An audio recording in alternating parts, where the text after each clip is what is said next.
umano may kinalaman nga ang pagkakaalis nila sa pwesto dahil sa bigong operasyon sa 5 property ng Kingdom of Jesus Christ, kung saan nagkaroon ng mga aligasyon na sa hindi tamang paraan ang pagpasok ng mga pulis sa loob ng compound ng KOJC.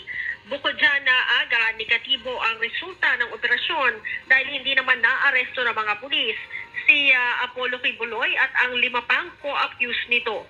Bukod kay Police Brigadier General Aligre Martinez na direktor ng Pro-11, tinamaan din si Police Major General Ronald Lee na direktor naman ng Directorate for Operation at si Police Colonel Edwin Portento ng Intelligence Group. Inilipat ang mga ito sa Personnel and Holding Unit ng DPRM. Si Police Brigadier General Nicolas Torre naman ang ipinalit kay Martinez sa Pro-11, habang si Police Brigadier General Nicolas Salvador naman ang inilipat sa Directorate for Operation. Ang naturang balasahan na aga ay epektibo ngayong araw, June 14, 2024.